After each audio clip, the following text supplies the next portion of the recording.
dala mo. Dala ko pala. Plano ko sana sa labas na nakakain. Ay, daddy. Bigyan ko na lang yung tinapay. Sino? Dito, bigyan ko na lang yung tinapay. Dito, bigyan kayo.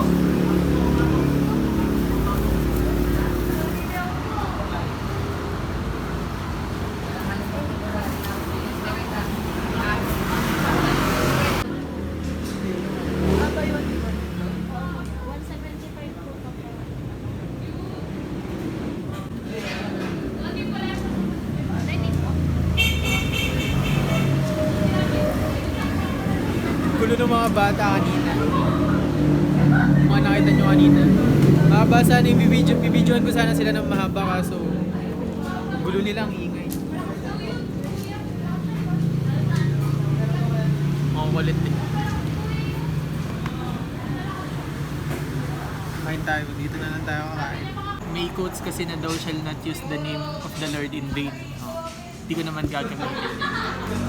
Naisip ko lang kanina. 'Di ba? Yung Chico na yung Chico na binigay mo, 11 yun.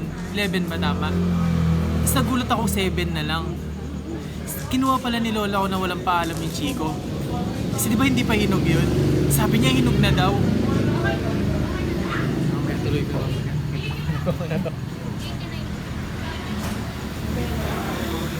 Tingnan akong chicken first eh.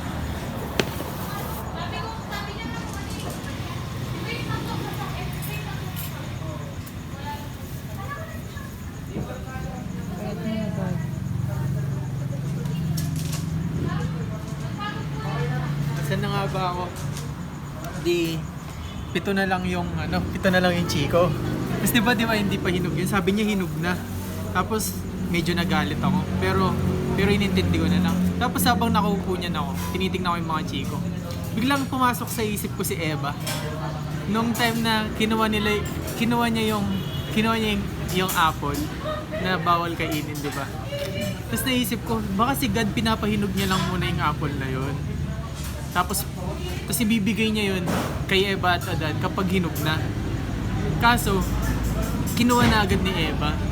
Kasi di ba sinabi ko kay Lola ko na bibigyan ko naman siya ulit noon, pinapahinog ko pa yun.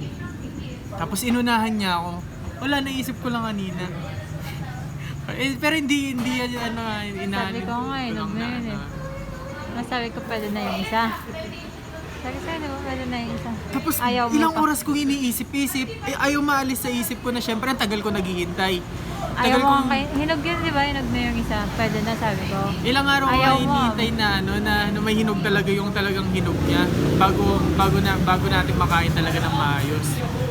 Kasi tagal, tas na-hurt talaga ako. Kaya parang naisip ko din kung gaano din na-hurt si God nung time na kinuha ni Eva yung sabagay, yung prutas na tingin ko pinapahinog pa lang talaga yung prutas na yun eh. Para sa kanila talaga yun eh.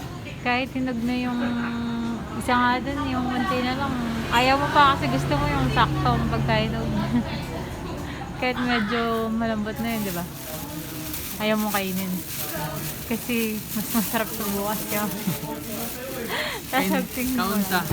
Wala, di tayo bumili ng manok dyan ngayon. May dala ka palang manok.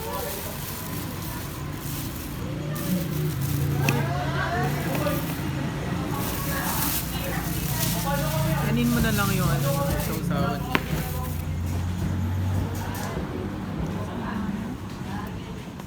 Update do sa mga Chico, di na sila matigas. Hindi, medyo may matigas pa rin.